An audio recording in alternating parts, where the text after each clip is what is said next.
The biker laughed at the blind veteran. 20 minutes later, 8 black SUVs surrounded the diner, and the same man who mocked him couldn't even look him in the eye, because the old man sitting quietly in the corner wasn't who anyone thought he was. He wasn't helpless, he wasn't weak, and before this day was over, everyone inside that diner would learn exactly why respect matters. This is one of those stories that stays with you. A story about dignity, honor, and a lesson nobody in that diner would ever forget. His name was Arthur. Seat 13 to the staff at the Oak Valley Diner. He was a fixture, as reliable as the sunrise. Site 14. Every Tuesday and Friday morning, he'd arrive at precisely 7 a.m., his old but immaculate Ford pickup parked neatly in the same spot at the far end of the lot. Site 15. He'd make his way inside, his cane tapping a familiar rhythmic beat on the worn linoleum floor. Site 16. He always took the same booth, the one in the corner by the window, where the morning light was softest. Site 17. Arthur was a man carved from silence and routine. Site 18. He was probably in his late 70s, with a shock of silver hair that was always neatly combed, and a face mapped with the kind of deep lines that speak of long years and hard-won wisdom. Site 18. He wore simple, practical clothes, durable work pants, a plaid flannel shirt, and a faded field jacket that had clearly seen decades of service. Site 19. But it was his hands that told a story. Site 20. They were gnarled with age. Yet they moved with an unshakable steadiness as he lifted his coffee cup or folded his napkin. Site 20. His blindness was a fact of his life, but it didn't define him. Site 21. He navigated the world with a practiced grace, knowing the diner's layout by heart. 17 steps from the door to his booth, the slight dip in the floor by the jukebox. Site 22. He never fumbled, never hesitated. Site 23. It was a kind of quiet competence most people didn't even notice. Site 23. The waitress, a young woman named Sarah, always had his order ready. Site 24. Black coffee, 2 eggs over easy, whole wheat toast, dry. Site 25. She'd place it in front of him, gently guiding his hand to the plate. Site 26. Here you are, Arthur, she'd say softly. Site 27. Careful, the plate's hot. Site 27. Head nod, a small, grateful smile on his lips. Site 27. Thank you, Sarah. Site 28. Most people saw a blind old man. Sarah saw something different. There was always something about Arthur that didn't fit the picture. And before the morning was over, she would finally discover why. This morning started like any other. Site 28. The diner hummed with the gentle buzz of a small town waking up. Site 28 then. The bell over the door didn't just jingle. It was thrown open with a violent slam that made everyone flinch. Site 29. The comfortable hum shattered. Site 30. In swaggered 5 men, their heavy boots stomping on the floor like they owned it. Site 30. They were broad, loud, and radiated an aggressive sense of entitlement. Site 31. Leather vests, emblazoned with the emblem of a vulture's talons gripping a skull, identified them as the Road Vultures, a local motorcycle club with a reputation for trouble. Site 32. Their leader, a guy they called Michael, surveyed the room with disdain, his eyes sweeping over the families and elderly couples as if they were nothing. Site 33. They shoved past a family trying to leave, forcing the dad to pull his small child out of the way. Site 34. They took the large booth in the center of the diner, their laughter already too loud, their presence a dark stain on the morning's peace. Seat 35. Arthur, sitting in his corner, took another slow sip of his coffee, seemingly oblivious to the storm that had just blown in. Site 36. For a few minutes, the Road Vultures were content just being the loudest guys in the room. Site 37. But their need for an audience demanded a target. Seat 37. Michael's dismissive gaze landed on Arthur, the quiet, solitary old man in the corner. Sight. 37. He saw weakness. Sight. 38. That's when he shouted the line about the seeing eye dog. Seat. 38. His buddies erupted in laughter, turning to stare openly at Arthur. Sight. 39. The other patrons shifted uncomfortably. Sight. 39.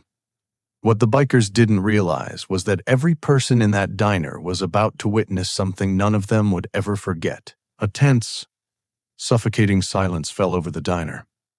Seat 40. Arthur, however, gave no sign Head heard them. Seat 40. He carefully set his cup back in its saucer, his movements as precise as a watchmaker's. Sight 41. This lack of reaction only pushed Michael further. Sight 42. Hey, old man, he shouted into the quiet room. Sight 42. You get that jacket from a museum? Sight 43. My granddad had one before he could afford a real coat. Sight 43. More laughter.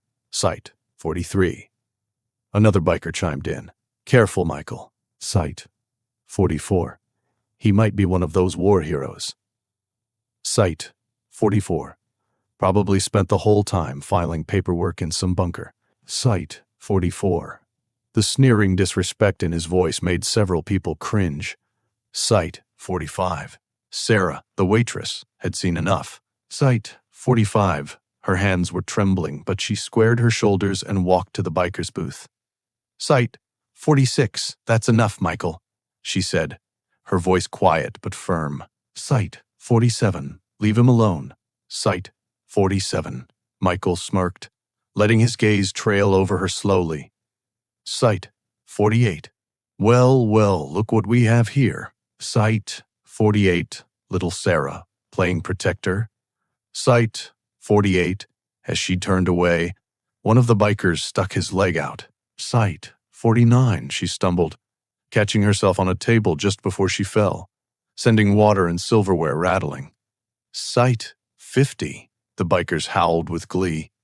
Sight 51, now it got physical. Sight 51. Arthur stood up to use the restroom, taking hold of his cane. Seat 51. As he started down the narrow aisle, a biker kicked the cane out of his hand with a mock oops. Sight 52. It clattered across the floor, sliding under a table. Sight 53. The diner went dead silent. Sight 53. The cruelty was so blatant, so needless, it took everyone's breath away. Sight 54. Arthur just stopped. Sight 54. He didn't get angry. Sight 54. He didn't even sigh. Sight 55. He simply stood there. Sight 55. After a moment, he began to slowly bend down, his old joints protesting, feeling around for the cane he couldn't see. Sight 55. It was in that moment that Michael decided to deliver his final blow. Seat 56. He sauntered over, blocking the bent-over old man's path. Sight 57. He leaned down, his voice a venomous whisper for the whole room to hear. Sight 57. You know, the world's got no place for broken old things like you. Sight 58. Fought in some war, did you? Sight 58. What for? Sight 58.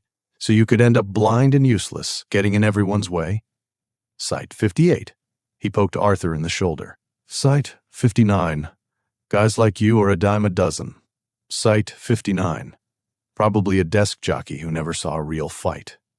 Sight 59. Arthur finally found his cane and slowly straightened up. Sight 60. He faced the direction of Michael's voice, his expression unreadable. Sight 60. For the first time, something flickered behind his calm facade. Not anger, but a profound, weary sadness. Sight 61. Instead of breaking, Arthur reached into his jacket. Sight 62. He didn't pull out a weapon. Sight 62. He pulled out an old, beat-up flip phone. Sight 63. He flipped it open with a practiced thumb, his fingers navigating the buttons by feel alone. Sight 63. He typed a short, simple message. Sight 64. The bikers stared, then burst into their loudest laughter yet. Seat 64, look at that fossil.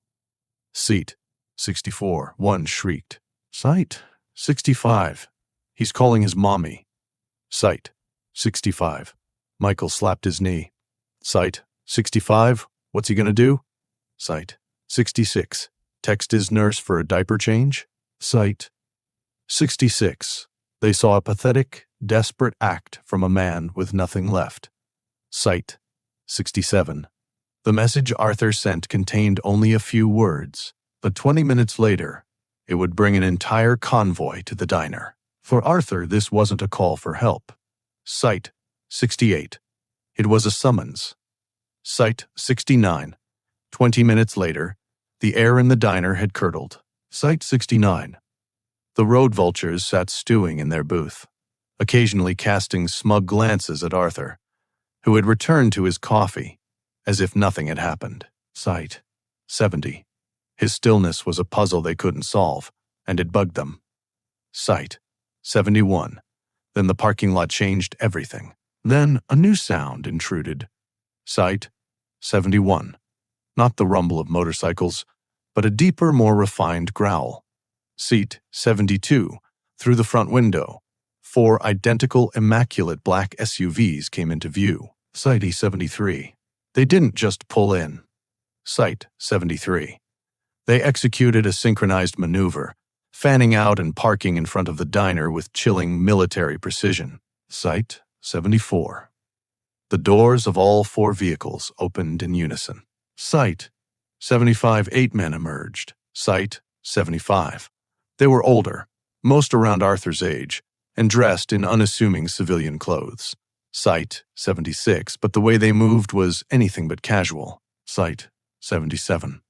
They moved with a quiet, disciplined economy of motion, their postures straight, their shoulders squared. Sight 77. They fell into 2 perfect columns and walked toward the entrance. Seat 78. The bell on the door chimed softly as they flowed inside. Seat 79. They parted, one column moving left, the other right, securing the room with their presence alone. Sight 80.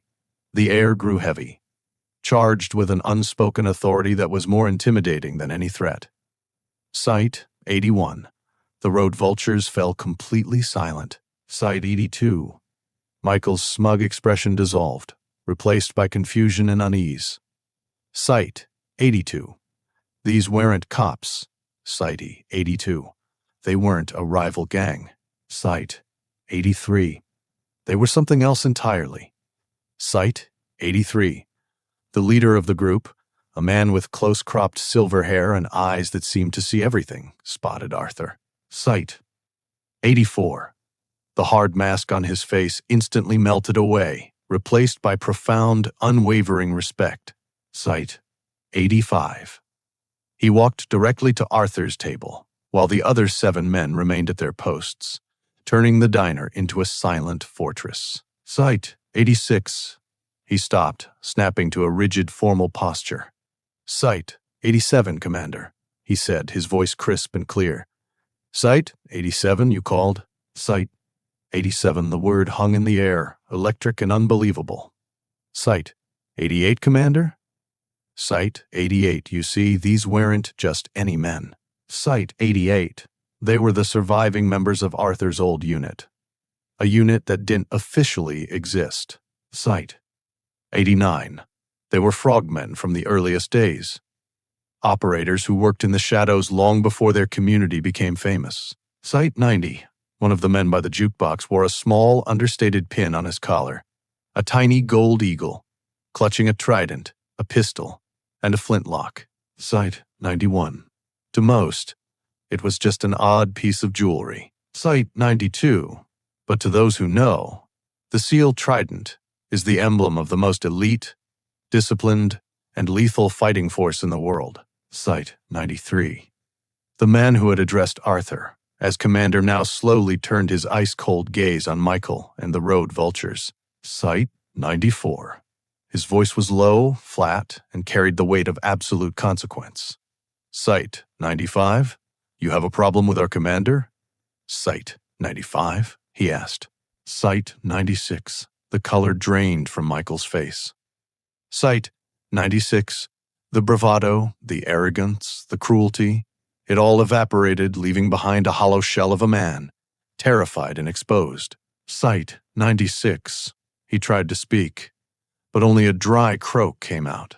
Sight 97. He couldn't look the man in the eye.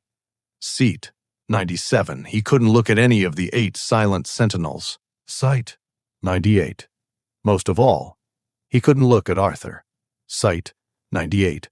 The lead seal then noticed the dark, tarnished metal band on Arthur's wrist. Sight 99. He reached out and gently touched it.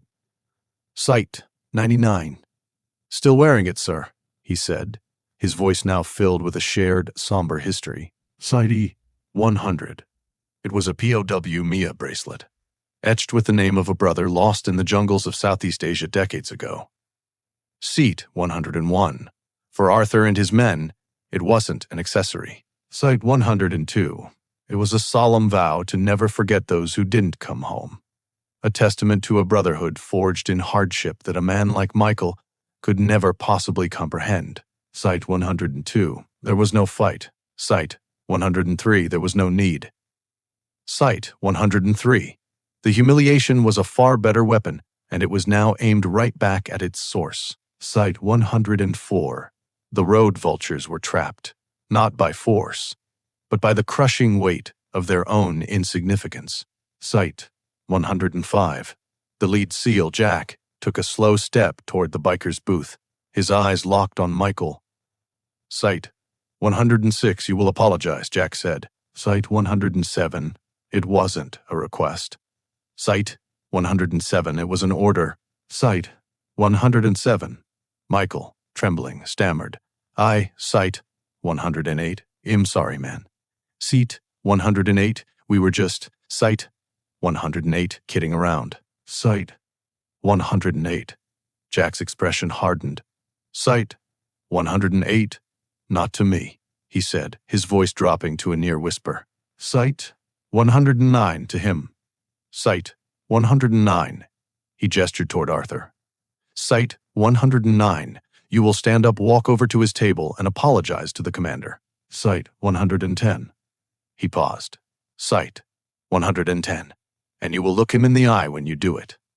Seat 111. The cruel irony of the command was lost on no one. Sight 112. Michael had to face the man whose disability had mocked, and in doing so, confront the full scope of his own shame. Sight 113. Shaking, Michael slid out of the booth. Sight 114. Each step felt like an eternity. Sight 114. His friends watched, their faces pale. Sight 114. Michael stood before Arthur, whose face remained a mask of calm dignity. Sight 115. He tried to lift his head, to meet the unseeing eyes of the man he had tormented. Sight 116. He couldn't. Sight 116. His gaze fell to the floor. Sight 117. Sight 117. I'm sorry, he mumbled. Sight 117. Arthur simply nodded. Sight 117. He offered no forgiveness, but no condemnation either. Sight 118. There was only a profound, echoing silence. Sight 118. Michael and his gang had tried to make a blind man feel small. Sight 119 now, in the face of true strength. Silent, disciplined, and absolute, they were the ones who had been rendered powerless. Seat 120. They were the ones who couldn't look up. Sight 121. They were the ones who felt small. Sight 121. Jack wasn't finished. Sight 121. You made a mess, he said, pointing to where Sarah had nearly fallen. Sight 122. Clean it up. Sight 123. And you'll be paying for everyone's breakfast. Sight 123. A small tax for the lesson in manners you are receiving today. Sight 123. Without another word, Michael and his 4 followers, like chastened children, got mops and cloths from a stunned Sarah. Sight 124. They paid the bill for the entire diner, their movements clumsy and graceless. Sight 125. They cleaned the floor, their heads bowed, avoiding everyone's eyes. Sight 126. When they were done, they shuffled toward the exit. Sight 126. Their swagger was gone. Sight 127. The bell chimed softly as they left. Sight 127. The roar of their engines, when it finally came, sounded less like a display of power and more like a desperate retreat. Sight 128. Inside the diner, the heavy tension slowly lifted, replaced by a quiet sense of awe. Sight 129. Arthur finished his coffee, folded his napkin, and placed it on the table. Sight 130. Jack and the other men relaxed, gathering around his table not as soldiers, but as old friends. Seat 131. There were quiet handshakes and claps on the shoulder. Sight 132. The brotherhood was intact. Sight 132. The commander was safe. Sight 132. Arthur stood, and with Jack at his elbow, he went to the register to leave a tip for Sarah. Sight 133. He insisted on giving her a $50 bill. Sight 134. For the trouble, he said softly. Seat 134. Then, he and his men left as they had arrived, quietly and with purpose. Sight 135. The black SUVs started their engines and pulled away in perfect formation, disappearing down the road. Sight 136. Real strength doesn't need to be loud. Sometimes the strongest person in the room is the one nobody notices. If you believe respect should be earned and given, leave a comment below with one word: respect, and subscribe to Midnight Evidence for more powerful stories about honor, courage, and the hidden heroes among us.